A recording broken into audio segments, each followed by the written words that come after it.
Harper and HarperAudio present A Stroke of the Pen, The Lost Stories by Terry Pratchett.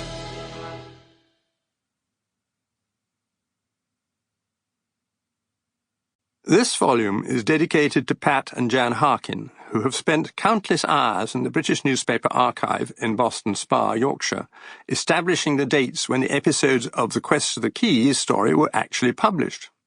As Rob Wilkins and I did not initially know when they appeared, Pat and Jan had to check through thousands of issues of the Western Daily Press, and while doing so discovered stories written by Terry under the pseudonym Patrick Kearns, which are republished here for the first time. And to Chris Lawrence, who, at the age of 15, was so impressed with Terry's story, The Quest for the Keys, that he tore out the pages from the Western Daily Press in which it appeared, and kept them for 40 years before he cut out the columns, removing their dates, with happy consequences. Had he not done so, the Harkins would not have gone on their search, and thus unearthed all the rest of the stories in this book. We are deeply in their debt. Colin Smythe. Terry Pratchett being now these 8 years dead, I have watched at first hand as the living person I knew has become a legend of sorts. Terry is, in the popular mind, as far as I can tell, a beaming, gentle, wise soul of twinkling eye and noble mien, a sensible old comforter, able to be enlisted by people of widely differing beliefs into their camps because, of course, their Terry would have agreed with them. They love his books, don't they? And I cannot help but feel that this semi-mythical Terry, like Merlin but with a witty quip instead of a wand and a slightly shorter beard, might as well exist in the popular mind as any other Terry Pratchett. He is merrier than the Terry I remember, significantly less irascible, much less likely to hold opinions you disagree with. Whoever you are listening to this, whatever it is you believe, I promise that the real Terry held at least one opinion that would have made you curl your toes and go, "Oh, come on, you don't really think that."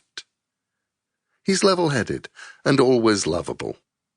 The real Terry Pratchett was certainly lovable, but not always. He had, as he would have been the first to tell you, his days. Even I, and I still miss the real person I remember, am occasionally grateful for the new, revised, semi-legendary Terry Pratchett. We rarely disagree about what's happening when I'm making Good Omens, for example, and that Terry mostly gives me his blessing to do as I think fit. Having said that, we do disagree sometimes, or at least there are times when the Terry in my head is very clear on what we should be doing, and it's not what I would have wanted to do. And then I sigh and do what I'm pretty sure Terry would have wanted instead of doing what I would probably have done. Sometimes, when I think of Terry, I miss the bits of the stories Terry would tell me, or even show me, that were never published. They would have been, I suspect, on the hard disk that was crushed by a steamroller after his death.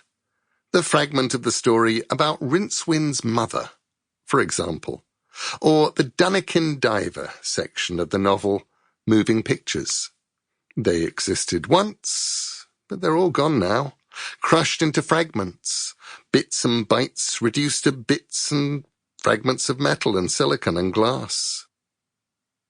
When Rob Wilkins, Terry's representative on Earth, called me and told me that a trove of Terry Pratchett stories had been unearthed by brilliant and dogged detectorists hunting through newspaper archives, I was unsure what to think. And then I read the stories, and I smiled. I wondered, though, as I read them, what Terry would have thought of these stories being found and presented to the world. And then I realized, because people are complicated even when they aren't being semi-legendary, it would... Sample complete. Ready to continue?